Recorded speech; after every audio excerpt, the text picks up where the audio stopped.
오늘 말씀의 주제는 최초의 이방인 교회 안디옥 교회는 최초로 선교사를 파송한 교회가 된다. 이 일은 선교가 본질적으로 하나님의 일이며 교회는 선교적 공동체로서 삼위일체 하나님의 선교사에게 동참하라고 부르심을 받았다.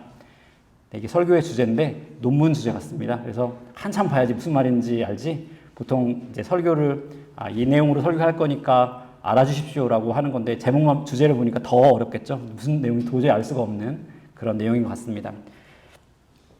네, 사도행전 오늘 우리가 제가 13장을 보게 됩니다. 사도행전 13장은 사도행전의 제3부가 시작되는 부분이 바로 오늘 우리가 보고 있는 사도행전 13장입니다.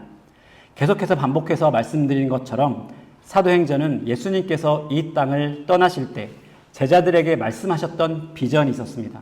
그 비전이 어떻게 성령님의 인도하심 가운데 신실하게 이루어지고 있는가를 보여주는 책이 바로 사도행전입니다. 예수님의 비전이 무엇이었는가? 그것은 바로 사도행전 1장 8절을 보면 알 수 있습니다. 오직 성령이 너희에게 임하시면 너희가 권능을 받고 예루살렘과 온 유대와 사마리아와 땅끝까지 이르러 내 증인이 되리라. 이렇게 예수님께서 말씀하셨습니다. 그것이 사도행전의 비전이고 오늘날 우리 교회의 비전이기도 합니다. 그래서 사도행전 1장에서 7장을 보면 예루살렘 교회에 대한 내용이 있는 것을 보게 됩니다. 즉 복음 전파가 예루살렘에 초점이 맞추어져 있다는 것입니다. 예루살렘 교회는 처음 교회, 원형 교회, 이상적 교회라고 하는 이름으로 불리울 수 있습니다. 이 교회는 배우고 교제하고 기도하는 공동체였습니다. 사도행전 2장 47절을 보면 이 교회에 대해 이렇게 묘사합니다. 하나님을 찬미하며 또 온 백성에게 칭송을 받으니 주께서 구원받는 사람을 날마다 더하게 하시니라. 이것이 처음 교회의 특징이었습니다. 이 교회는 세워진 지 5년 남짓 돼서 폭발적으로 성장하게 됩니다. 어떤 날은 하루에 5,000명이 예수를 믿게 되기도 하고 다른 날은 하루에 3,000명이 예수를 믿게 되기도 합니다. 새신자가 하루에 5,000명 늘고 다른 날은 3,000명이 늘었다는 것입니다. 교회가 이렇게 놀랍도록 성장하고 있는 와중에 교회에 고난이 불어닥치게 됩니다. 바로 교회의 가장 중요한 리더 중 한 명이었던 스데반 집사가 순교를 당하게 되는 것입니다. 그러나 역설적이게도 이 사건으로 말미암아 복음이 예루살렘 문턱을 넘게 됩니다. 핍박으로 흩어진 성도들이 사마리아로 가게 됩니다. 소아시아로 가게 됩니다. 땅끝으로 가게 됩니다.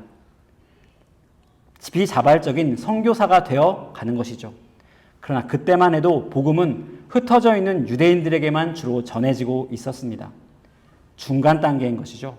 복음은 예루살렘에서 시작하여 땅끝으로 가야 하는데 바로 8장에서 12장까지 내용이 바로 그 중간 단계입니다. 복음이 예루살렘에서 시작하여 번성하고 그리고 그것이 땅끝으로 가기 위하여 중간을 거치게 되는데 그것이 바로 8장에서 12장까지의 내용입니다. 그리고 오늘 우리는 13장을 보게 됩니다. 새로운 그러한 무대가 열리는 것을 보게 됩니다. 드디어 복음이 방향을 완전히 틀어서 땅끝을 향해 가는 것이 바로 13장의 내용입니다. 이 일은 최초의 이방인을 위한 교회, 안디옥 교회를 통해 일어납니다. 바로 사도행전 13장부터 그 일이 펼쳐지는 것입니다. 사도행전 전반부에는 베드로가 주인공이었다면 이제 후반부에는 바울이 주인공이 됩니다. 이제부터는 젊은 유대 랍비 사울은 더 이상 그 히브리 이름인 사울을 사용하지 않고 대신 로마식 이름인 바울만 사용하게 됩니다. 오늘 13장 이후로는 바울이라고 하는 이름만 등장하는 것을 보게 되는 것이죠. 오늘 본문에 여러 가지 지명이 나오는데 말씀을 이해하려면 이 지명을 잠깐 이해할 필요가 있습니다. 지도를 잠깐 보시도록 하겠습니다. 지도에서 1번이 바로 안디옥입니다. 안디옥 교회가 바로 이곳에 세워졌죠. 그리고 2번이 실루기아입니다. 이 사람들이 이 사이프러스, 이 구브로 섬에 가기 위하여 실루기아로 옮기게 되죠. 왜 그렇습니까? 실루기아가 항구이기 때문입니다. 그래서 배를 타야 되기 때문에 실루기아로 가게 되는 것이고, 거기서 배를 타고 구브로 섬으로 가게 돼서 살라미에 도착하게 됩니다. 살라미에 도착하게 되죠. 살라미는 항구 도시이기 때문에 거기에 도착하게 되는 것이죠. 그리고 4번이 바보라는 도시입니다. 바보라는 도시를 한국어 성경에 그렇게 되어 있는데, 이것은 구브로의 수도이죠. 그렇기 때문에 바보의 이 구브로에 총독이 있는 것입니다. 총독을 전도하게 되는 이야기가 오늘 말씀인 것입니다. 오늘 말씀을 통해 우리는 초대교회, 이 안디옥 교회의 선교에 대하여 세 가지를 함께 나눠보도록 하겠습니다. 우리가 선교에 대해서 무엇을 알 수 있습니까? 첫 번째는 선교가 공동체적 사명이다 라고 하는 것입니다. 먼저 1절을 보겠습니다. 1절 다 같이 한 목소리로 읽겠습니다. 시작. 안디옥 교회에 선지자들과 교사들이 있으니 곧 바나바와 니게르라 하는 시므온과 구레네 사람 루기오와 분봉왕 헤롯의 젖동생 마나엔과 및 사울이라. 안디옥 교회에는 선지자들과 교사들이 있었다, 이렇게 이야기하고 있습니다. 이것은 오늘날로 치면 교회 리더입니다. 목사님이고 장로님이고 라고 말할 수 있습니다. 에베소서 4장 11절을 보면 교회 리더, 교회 4개의 직분이 나옵니다. 교회 리더 4개의 직분이 나오는데 그 직분은 선지자, 사도, 목사, 선생입니다. 이것이 에베소서 4장 11절에 나오는 그러한 4개의 가르치는 직분입니다. 여기서 많은 신학자들은 목사와 선생은 같은 직분이라고 생각합니다. 왜냐하면 에베소서 4장 11절을 보면 목사와 선생을 그리고로 이렇게 읽고 있기 때문에 같은 직분일 것이라 이렇게 생각을 합니다. 그렇다면 초대 교회에는 처음 교회에는 선지자와 사도와 목사가 있었는데, 오늘 이 안디옥 교회에는 사도가 없다는 것을 알 수 있습니다. 무슨 말입니까? 이제 12사도로 대표되는 예루살렘 교회 시대가 저물고 있다는 것을 뜻합니다. 이제까지 하나님께서 예루살렘 교회를 통하여 일하셨는데 그 시대가 저물고 이제 안디옥 교회를 중심으로 하는 그러한 열방의 복음의 시대가 왔다는 것을 의미합니다. 이 교회는 5명이 공동으로 사역하는 교회였습니다. 공동으로 사역한다는 것이 쉬운 일이 아니죠. 그런데 이 교회는 5명이 공동으로 사역하고 있었습니다. 어떻게 그럴 수 있었느냐? 우리가 앞으로 또 나중에 보게 됩니다. 게다가 이 5명은 출신 배경이 너무나 다양했습니다. 리스트에 가장 먼저 나온 사람이 누구입니까? 바나바입니다. 바나바가 가장 먼저 나옵니다. 바나바는 누구냐? 바나바는 정통 유대인이자 정통 그리스도인입니다. 바나바는 처음 교회의 중요한 분기점마다 나타나서 역할을 했던 사람이 바로 이 바나바입니다. 집을 팔아 헌금을 하여 교회의 재정을 도와서 가난한 사람이 없게 하는 교회의 자비사역을 도왔던 사람이 바로 바나바이고, 또 교회를 핍박했던 사울을 예루살렘 교회에 소개시켜준 사람도 바로 이 바나바였습니다. 고향에 내려가 있던 사울을 굳이 찾아가 안디옥으로 데려와 사역을 함께 시켰던 사람도 바로 이 바나바였습니다. 바나바가 이 안디옥 교회의 담임 목사님입니다. 안디옥 교회의 리더 중에는 사울도 있었습니다. 사울은 정통 기독교인이었습니다. 하지만 그는 정통 기독교인은 아니었던 것이죠. 정통 유대인이었지만 정통 기독교인은 아니었던 것입니다. 바나바는 성골이었고 모태신앙이었습니다. 그러나 사울은 정통 유대인이었지만 예수님을 처음부터 믿었던 사람은 아닙니다. 그는 예루살렘 교회가 환란을 당할 때 가장 앞장서 있던 사람이 바로 사울이었습니다. 대략 10년 전만 해도 교회의 가장 큰 적이었던 사람이 사울이었을 것입니다. 교회에서는 모여서 저 원수를 물리쳐 주십시오 라고 기도했을지도 모릅니다. 그런데 그 사울이 지금 이 안디옥 교회, 이방 교회의 5 리더 중 한 명이라는 것을 성경은 증언해주고 있습니다.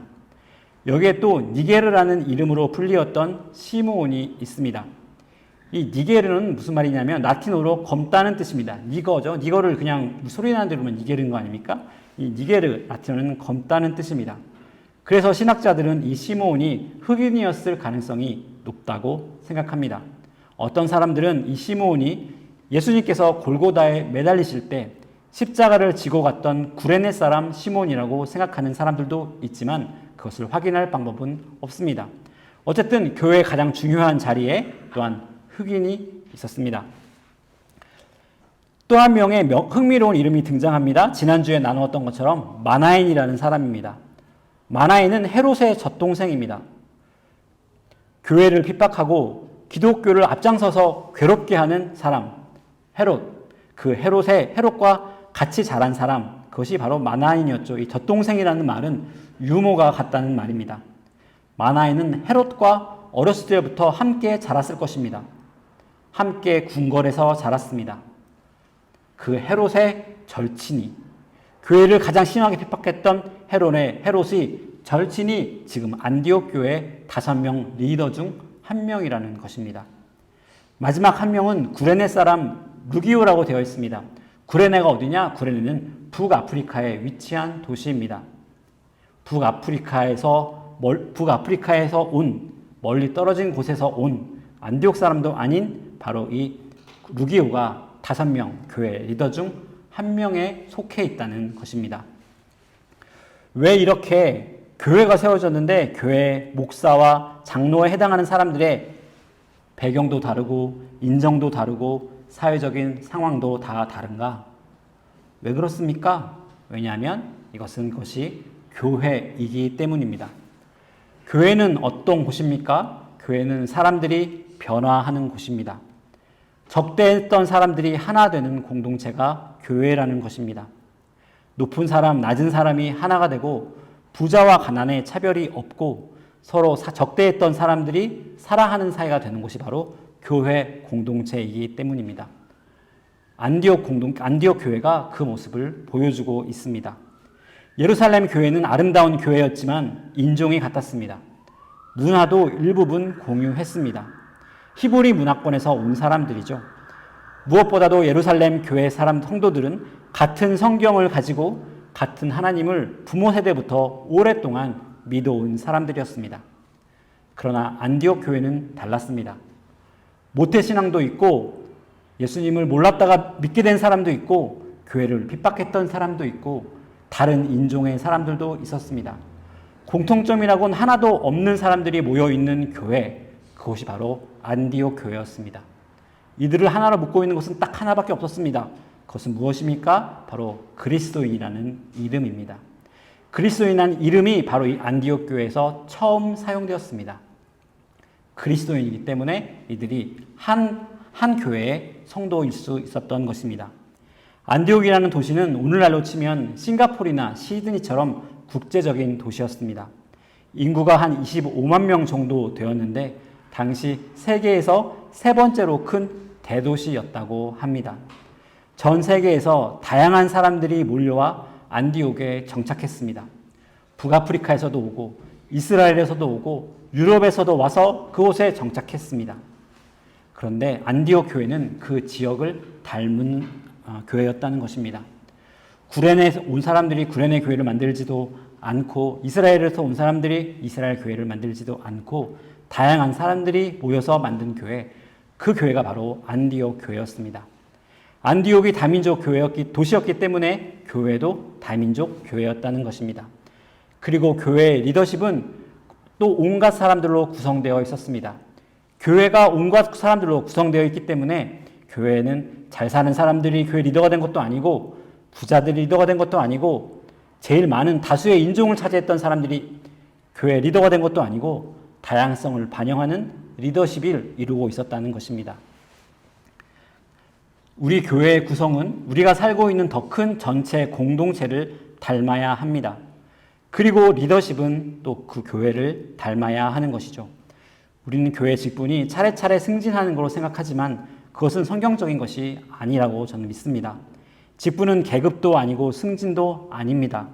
서로 다른 역할을 가지고 있을 뿐입니다. 교회 구성원들의 목소리가 잘 반영될 수 있도록 조직되고 운영되는 것이 교회 리더십인 것입니다. 목사가 구성원들 생각과는 전혀 상관없이 마음대로 다 할 수 있는 교회가 좋은 교회라고 성경은 말하고 있지 않습니다. 우리가 나중에 사도행전 15장을 볼 텐데 교회의 가장 큰 어려운 문제가 펼쳐졌을 때 교회가 그것을 어떻게 해결했는지를 사도행전 15장을 통해 또 나중에 우리가 보게 될 것입니다. 교회 리더십에 대해서 한번 또 얘기를 나누어 봤으면 좋겠습니다. 우리 교단, 우리 호주 장로교단, PCA라고 하는 장로교단은 여자에게 목사 안수를 주지 않습니다. 여러분은 어떻게 생각하시나요? 여자 장로에 대해서는 금지하고 있지는 않지만 대체적으로 부정적으로 생각하고 있습니다. 그래서 1970년대 이후에 여자 장로를 한 명도 세우지 않았습니다. 그전에는 세웠었는데 법으로 또 금지되어 있는 것도 아닙니다. 제가 온 침례 교단은 여자에게 목사 안수도 주고 또 여자 장로도 세웁니다. 저는 어떻게 생각하느냐? 저는 PCA의 절차가 맞다고 동의합니다. 왜냐하면 우리가 기준으로 삼아야 하는 것은 사회 문화가 아니라 성경에 복종해야 한다고 저는 생각하고 있기 때문입니다. 다시 오해하지 말았으면 좋겠고, 이게 불만 있으신 분은 저랑 또 얘기했으면 좋겠습니다. 말씀하십시오. 저는 남자가 여자보다 더 훌륭하다고 생각하지 않습니다. 조금도 그렇게 생각하지 않습니다. 평생 그렇게 생각해 본 적이 없습니다. 우리 가족을 봐도 그렇고, 우리 엄마 아빠를 봐도 그렇고, 한 번도 그렇게 생각해 본 적이 없고, 우리 교회 성도들 봐도 그렇습니다. 전 여자가 더 훌륭한 사람들이라고 그렇게 혼자서 생각해 왔습니다. 한데 말도 그렇게 해왔습니다. 네, 남자들은 단순하고 무식하고, 여자들은 교양 있고 대화가 잘 통하고 따뜻하고 섬세하지 않습니까? 제가 진짜 그렇게 느낍니다. 물론 이렇게 단순화시키는 것도 문제이면 제가 자매들에게 상처 주지 않기 위해서 이렇게 말했는데 또 형제들이 또 상처받는 건 아닌지 모르겠는데 상처받지 않기 바랍니다. 대체로 제 편견일 수 있는데 어쨌든 그렇게 생각합니다. 그럼에도 불구하고 신약성경에서는 교회 리더들에 대한 요구 조건을 말하며 늘 남자라는 말을 넣습니다. 왜 그런지 저는 알지 못하겠습니다. 그러나 저는 말씀에 순종하기를 원합니다. 성경이 교회 리더들을 그렇게 계속해서 남자를 말한다면 저는 목사가 남자가 되는 게 맞다고 생각합니다.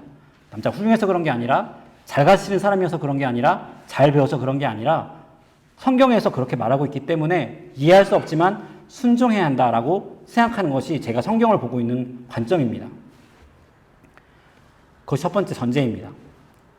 하지만 그럼에도 불구하고 어떻게든 주요한 리더십 자리에서는 여성들이 목소리를 낼 수 있어야 한다고 생각합니다.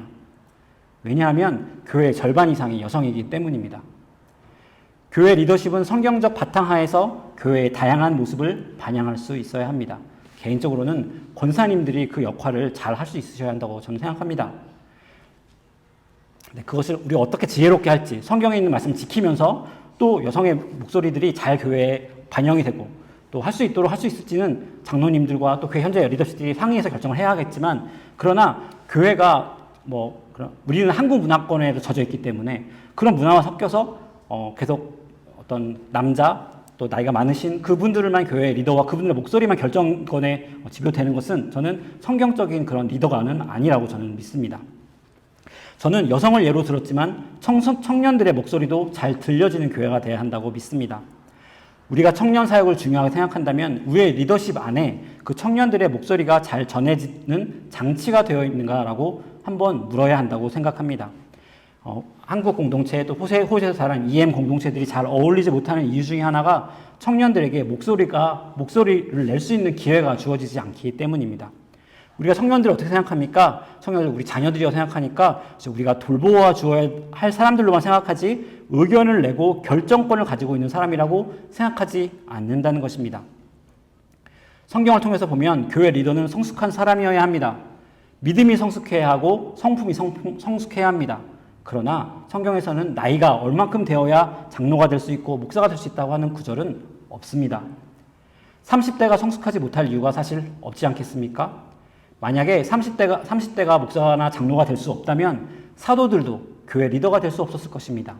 사도들은 예수님에게 부르심을 받았을 때 10대였고 그리고 가장 활발하게 활동했을 때가 20, 30대였습니다. 공동체가 그 사람의 신앙과 인격이 성숙하다고 확인할 수 있다면 청년이 교회 리더가 될 수 없는 이유가 사실은 성경적으로는 없습니다. 그러니까 지혜가 필요합니다. 우리 한국 문화권에서 왔기 때문에 지혜가 필요하지만 제 말씀은 이 지혜 가운데 교회가 우리가 다음 세대 사역을 초점을 맞춘다면 다음 세대 목소리가 어떻게 교회 결정해 우리가 예배를 구성하고 재정을 사용하고 하는 곳에 그들의 목소리가 어떻게 들려질 수 있게 하는지를 고민해 보아야 한다는 것입니다.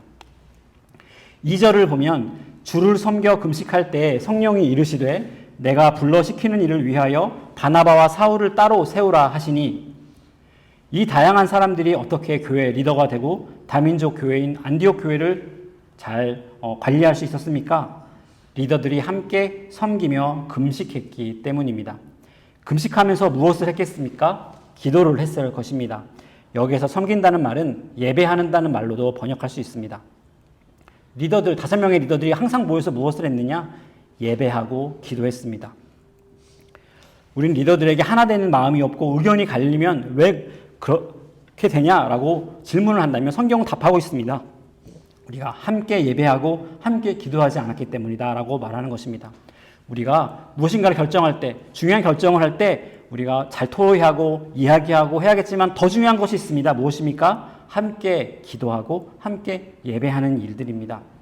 교회 리더들이 모여서 예배하고 기도했더니 어떤 일이 벌어집니까? 성령님이 이들에게 말씀하셨습니다. 어떤 방식으로 성령님께서 이들 리더들에게 말씀하셨는지는 저는 알지 못합니다. 아마도 1절에 있었던 선지자를 통해 하나님께서 말씀하셨을 수도 있고 예배하고 기도하는 중에 한 마음을 주셨을 수도 있을 것입니다. 어떤 방법이든 간에 성령께서는 기도하고 예배하던 안디옥 교회 리더들에게 바울과 바나바를 따로 세우라고 말씀하십니다. 3절을 보니까 이에 금식하며 기도하고 두 사람에게 안수하여 보내니라. 성령이 말씀하시자 이들이 이것을 그대로 또 받아들인 게 아니라 검증하기 위해 금식하며 기도했습니다. 그리고 그것을 또 확신하게 되자 바울과 바나바를 파송하게 되었습니다. 이것이 바로 교회 역사에서 첫 번째로 일어난 선교사 파송 사건입니다. 담임 목사와 부목사를 파송한 것입니다. 어떻게 그렇게 할 수 있었습니까? 선교가 교회의 본질이기 때문입니다. 하나님은 바울에게 이미 그가 이방인의 사도가 될 것임을, 즉 선교사로 부르심을 받았음을 알게 하셨습니다.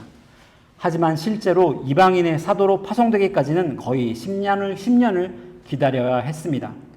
왜 그렇습니까? 공동체가 필요했기 때문입니다. 사울을 파송해줄 공동체가 필요했습니다. 보통 선교사로 파송될 때 선교단체에서는 지원자에게 요구하는 것이 있습니다. 후원금을 적게는 50%, 크게는 100%까지 직접 모아오라고 하는 것이죠. 아니, 내가 선교사로 파송 나가려고 여기 왔는데 오니까 돈까지 내가 마련해오라 라고 말하는 것입니다. 그런데 저도 처음에는 잘 이해가 안 갔는데 잘 들어보니까 그 이유가 있습니다. 왜냐하면 선교사로 나가겠다고 하는 그 열정만으로 그 사람을 내보냈더니 그것이 큰 사고가 나더라는 것입니다. 그것을 컨펌할 공동체가 필요했습니다. 만약 정말 하나님께서 이 사람을 부르셨다면 개인적인 열정과 확신뿐만 아니라 주위에 믿는 사람들, 특히 교회를 통하여 확인해 줄 것이다 라고 믿는 것입니다. 예수님을 직접 만났고 소아시아 교회 20개를 개척한 바울이 선교사가 되기까지 부르심을 받은 후 9년을 기다려야 했습니다. 파송하는 교회에서 검증을 받아야 했습니다. 사도들에게 검증을 받아야 했습니다. 여러분, 하나님은 공동체를 통해 일하십니다. 개인을 통해 일하시지만 또 반드시 공동체를 통해 일하십니다. 어느 날 갑자기 내가 사명 받았다고, 내가 모든 것을 다 알겠다고, 이제 가르치고 집회하겠다고 하더라도 여러분, 그 사람들을 너무 신뢰하지 마십시오. 얘기 들어봤더니 너무 맞는 말만 한다고 하더라도 신뢰하지 마십시오. 하나님은 교회를 통해 반드시 그 일을 확인시키십니다. 목사가 안수 같은 과정이 다 의미 없다고 생각하는 분들도 계실 것입니다. 제가 하고 있는 과정들이 어떤 분들은 그 과정을 꼭 가야 하느냐라고 의문을 표시하는 분들도 있을 것입니다. 어떤 분들은 목사들을 보며 신학교 들어가는 것도 어렵지 않고 내가 공부한 것에 비하면 성경 공부하는 것이 뭐가 그렇게 어렵냐 그렇게 생각하면서 또 목사님들을 무시하실 수도 있습니다. 맞습니다. 목사님들은 성도들보다 대체적으로 머리도 나쁘고 인격적 수양도 덜 돼 있는 사람들이 많이 있습니다. 그러나 무엇입니까? 신학 훈련을 마치고 목사 안수를 받는 그 과정 가운데 리더들과 교수들과 또 다른 목사님들을 통해 또 교회를 통해 전체 공동체를 통해 확인받았다는 것입니다. 그 확인이 중요한 것입니다. 하나님은 공동체를 당하여 확인하십니다.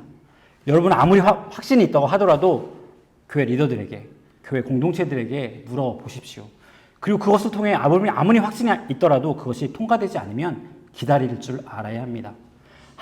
예수님을 직접 만나고 직접 음성을 들은 바울이 그 컨펌을 받기 위해 9년을 기다렸는데 우리는 또 얼마를 또 못 기다리겠습니까? 두 번째로 선교는 본질적으로 하나님의 활동입니다. 우리 2절을 다시 한번 보겠습니다. 2절 다 같이 한번 읽겠습니다. 시작.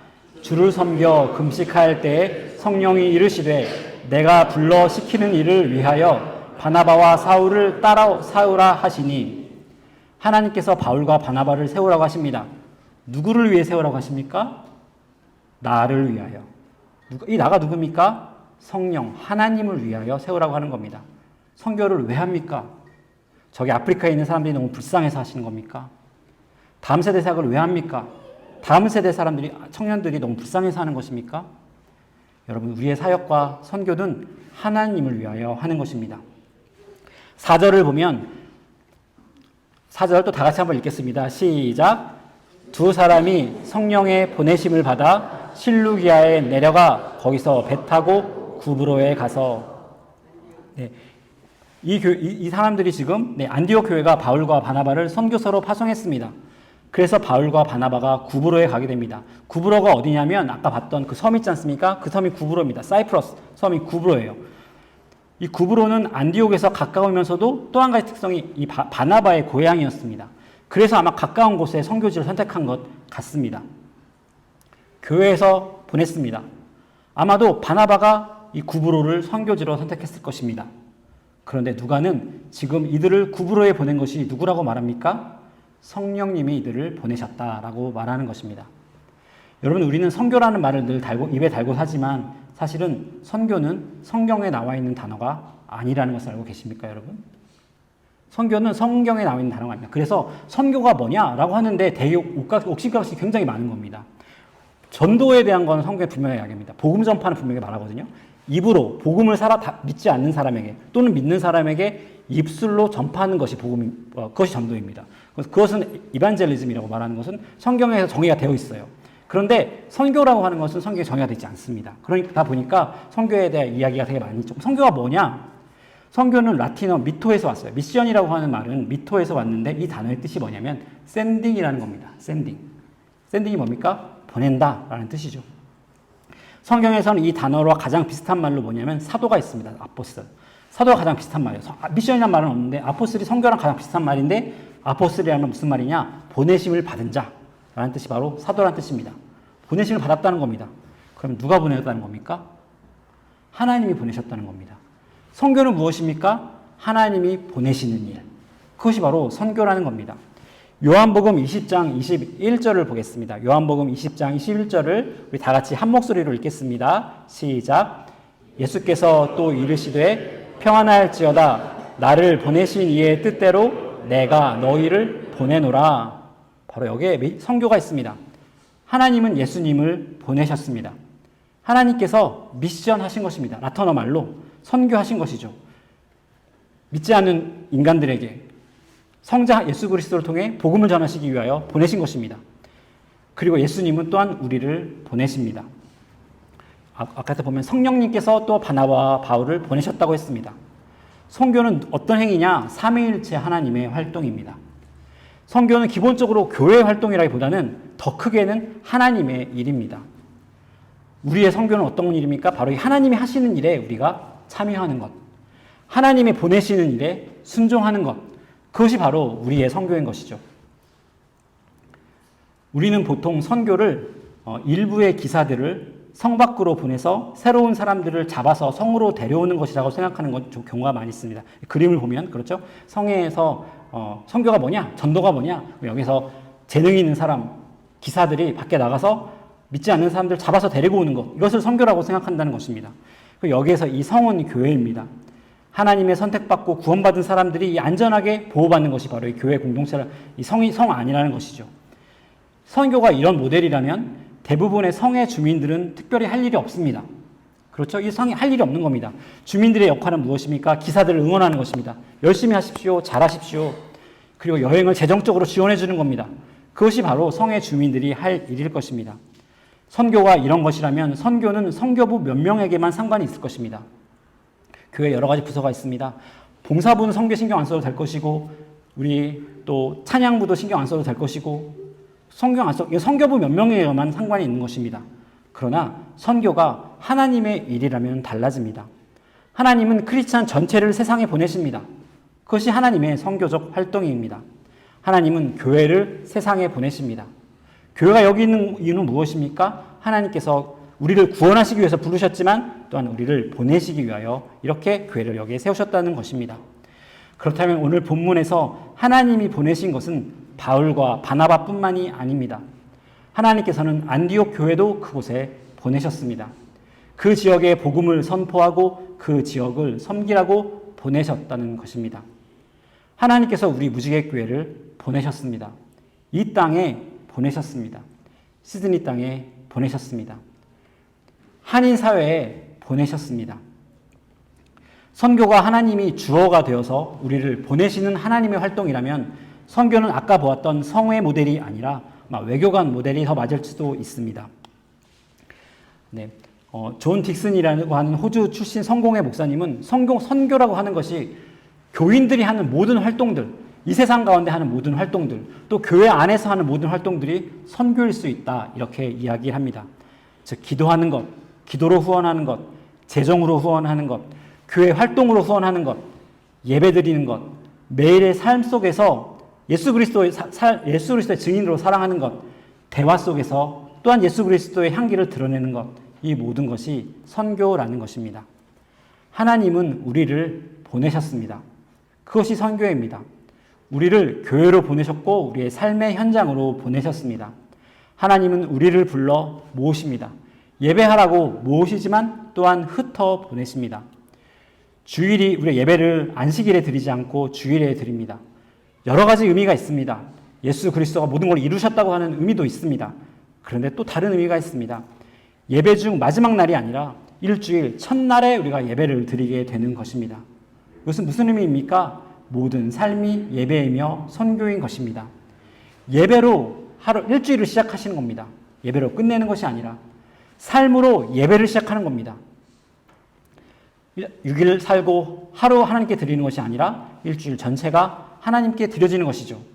월요일이 우리가 일주일의 첫째 날인 주일에 예배를 드리는 이유입니다. 주일 공예배에 우리를 부르신 하나님께서 우리를 세상에 파송하시는 것입니다. 교회에서 사람을 파송합니다. 교회가 아무리 좋더라도 우리는 세상으로 나아가야 합니다. 왜 그렇습니까? 하나님은 계속해서 우리를 보내시는 겁니다. 우리를 모으시는 활동도 하십니다. 우리를 모으시는 건 구원의 하나님의 활동이시고 우리를 세상에 보내시는 활동이 바로 선교라는 것입니다. 예루살렘 교회가 너무 좋은 교회였습니다. 하지만 하나님께서 그 좋은 교회가 목표였다면 그걸 그대로 내버려 두셨겠습니까? 그러나 하나님은 특별히 설명 없이 그 좋았던 교회, 그 완벽했던 교회를 다 흩어버리셨습니다. 왜 그렇습니까? 그들이 땅끝까지 가야 하기 때문에 그렇습니다. 우리도 교회가 너무 좋지만, 믿는 사람들과 있으면 너무 편안하고 좋지만 삶의 현장으로 가야 하는 것입니다. 거기서 말씀대로 살아야 하는 것이 바로 하나님께서 우리를 보내시는 선교적 활동입니다. 교회 안에 예배드리는 훨씬 큰 임무가 세상 속에 있기 때문입니다. 교회에서만 모여서 예배드리는 것보다 더 훨씬 큰 임무가 바로 이 세상 속에 있기 때문입니다. 하나님은 우리를 매주 세상으로 파송하십니다. 세 번째로 선교는 영적 전쟁입니다. 우리 5절을 보면 살라미에 이르러 하나님의 말씀을 유대인의 여러 회당에서 전할세 요한을 수행으로 두었더라. 바울이 구브로에 도착해서 가장 먼저 간 곳이 회당이었습니다. 이것은 바울의 전형적인 패턴입니다. 어디를 가든 가장 먼저 유대인 회당을 방문해서 유대인들에게 가장 먼저 복음을 전합니다. 그런데 늘 그렇듯이 유대인들이 복음을 잘 받아들이지 않습니다. 오늘 말씀에서도 유대인들 중에 열매가 맺어졌다고 하는 이야기가 없습니다. 대신에 방해가 있을 뿐입니다. 6절을 보면 온 섬 가운데로 지나서 바보에 이르러 바 예수라 하는 유대인 거짓 선지자인 마술사를 만나니, 바 예수는 예수의 아들이라는 뜻입니다. 구원의 아들이라는 뜻인데 거짓 선지자였습니다. 이 바 예수는 바울과 바나바의 선교를 방해하게 됩니다. 반면에 그 총독이 있었는데 이 사람이 서기오 바울이라는 사람이 있었습니다. 7절을 보니까 그가 총독 서기오 바울과 함께 있으니 서기오 바울은 지혜 있는 사람이라 바나바와 사울을 불러 하나님의 말씀을 듣고자 하더라. 이방인 총독은 하나님 말씀을 들으려고 하는 것이죠. 복음은 유대인에게 먼저 전해졌지만 그들이 거부합니다. 그리고 복음이 이방을 향해 가게 되는 계기가 되는 것입니다. 이스라엘에게는 너무 슬픈 비극입니다. 우리가 아직도 유대인들이 예수님 믿게 하기 위하여 기도해야 되는 이유가 또한 그런 것이죠. 그러나 아이러니하게도 그 결과 때문에 유대인들이 예수님을 거부했기 때문에 복음을 거부했기 때문에 복음이 이방인들을 향해 가게 되는 것입니다. 구절을 보면 우리 구절을 다 같이 읽겠습니다. 시작. 바울이라고 하는 사울이 성령에 충만하여 그를 주목하고. 사도행전에서 처음으로 사울을 바울이라고 부르는 장면이 여기에 등장하는 것입니다. 하나님께서 바울에게 이름을 바꾸라고 명령하신 것이 아니라 사실 바울은 태어날 때부터 사울이라고 하는 이름을 가지고 있었습니다. 태어날 때부터 로마인이었기 때문에 로마 시민권자였죠. 그래서 로마의 이름도 있었던 것이죠. 그래서 로마식 이름이 바울이었습니다. 그리고 히브리식 이름이 사울이었던 것이죠. 바로 이 시점부터 사도행전 13장 9절부터 바울은 더 이상 사울로 불리우지 않습니다. 사도행전 끝까지 사울은 이제 바울로만 불리게 되고 모든 서신서에서도 바울은 자신을 바울이라고 칭하게 되는 것입니다. 지금까지 바울은 랍비인 유대인 사울로 살아왔지만 이제는 로마인 바울로서 선교 사역을 감당할 것입니다. 선교를 하려고 하면 방해가 많습니다. 여러분 교회에 문제가 많다고 하지만 사실은 선교지에 가면 여러분 일터로 나아가면 더 전쟁이 많은 것입니다. 선교지에 가면 방해가 있는 것입니다. 믿지 않는 사람들과 있으면 더 유혹이 있는 것입니다. 방해가 있는 것이죠. 교회에만 있으면 안전하지만 그곳에 가면 더 어려운 것입니다. 제 예를 들면 여러분 저는 목사로도 불리울 때가 있고 편집인으로 불리울 때도 있습니다. 제가 이제 목사로 불리울 때가 있는데 또 편집인으로 불리울 때가 있어 그때 가끔 가는데 그때 우리 교회 성도들 만나기도 합니다. 그분들이 이 사람을 뭘로 하고 불러야 하나 그렇게 헷갈려하는 그런 상황도 항상 생기거든요. 제가 편집인 기자로서 또 어떻게 한인 사회를 취재하거나 이러면 또 그런 상황이 생겨요. 여러분 목사라고 불리우는 상황에서 제가 전도하기 쉬울까요? 아니면 편집인이라고 하는 상황에서 제가 전도하기 쉬울까요? 정직하게 말하면 사실 저는 양쪽 다 전도를 잘하지 못합니다. 전도 잘하지 못하는 건 사실입니다. 그런데 편집인이라고 불리우는 상황에서는 믿지 않는 사람들이 저에게 잘 이야기합니다. 여러 가지 이야기를. 저에게 찾아오고 대화를 합니다. 최소한 보내신 곳에서 선교사로서 할 수 있는 기회가 생깁니다. 믿지 않는 사람들을 만나고 그들에게 기회를 틈타서 복음을 전할 수 있는 기회는 생긴다는 것이죠. 그런데 편집인이라는 이름으로 불려지는 것에서는 어려움이 있는데 저를 목사라고 불려주는 데 가면 저는 항상 엄청 대접받습니다. 밥도 엄청 사주시고 이탈 인상 한번 안 쓰십니다. 그런데 편집인이라고 불리우는 곳에 가면 경계도 당하고 공격도 당하고 무시도 당할 때가 있어요. 그런데 거기가 선교지라는 겁니다. 나를 목사로 대접해주는 사람들하고만 있으면 백날 깨나도 선교할 기회가 없습니다. 우리는 변화산의 베드로처럼 여기가 좋사오니 여기에서 평생 살겠습니다. 교회가 좋사오니 교회 매일 나오겠습니다. 월요일도 나오고 화요일도 나오고 수요일도 나오고 주일도 나오고 여기에 계속 있겠습니다라고 생각할 수 있습니다. 그러나 그것은 예루살렘 교회 교인처럼 살 수는 있지만 안디옥 교인처럼 살 수는 없다는 것입니다. 하나님은 선교하시는 하나님입니다. 하나님은 우리를 보내십니다. 위험한 곳으로 보내십니다. 그 위험하다는 게 어떤 의미냐면 진짜 죽음을 위험쓰는 그런 곳이 아니라 우리가 유혹을 받을 수 있고 우리가 무시받을 수 있고 그런 곳으로 보내신다는 것입니다. 그곳에서 복음으로 살며 증인이 되라는 것이죠. 어렵죠? 어렵습니다. 그렇기 때문에 예수께서 뭐라 하시라고 말씀하셨습니까? 오직 성령이 너희에게 임하시면 너에게 성령이 임하시면 내 증인이 될 것이다 라고 말씀하시는 것입니다. 선교는 하나님이 하시는 일입니다. 우리를 해외로 또한 직장으로 또 믿지 않는 가족과 친구에게로 보내십니다. 그러면서 내 증인이 되라고 하나님께서 우리에게 말씀하시는 것입니다. 그것이 선교입니다. 이제 예루살렘 교회 시대가 저물고 안디옥 교회 시대가 열렸다는 것은 하나님은 모으시지만 또한 보내신 하나님이라는 사실을 또한 분명히 우리에게 알게 해 주십니다. 전 제가 설교를 준비하면서 여러 가지 생각을 하는데 그러면 이 성도들은 이 얘기를 어떻게 받아들일까? 그런 생각을 안 할 수가 없죠. 우리 교회는 어떤 교회일까 생각해 보았습니다. 우리 교회가 예루살렘 교회일까 아니면 안디옥 교회일까라는 생각을 제가 해보았습니다. 제 마음속에는 여러분 제 설교를 계속 들어보셔서 알겠지만 저는 이 안디옥 교회처럼 되었으면 좋겠다는 생각이 제 가운데 있습니다. 여러 사람들이 모여서 같이 예배드리고 여러 사람의 그 다양성을 구성하는 리더십들이 있고 그렇기 때문에 이렇게 하는 거죠.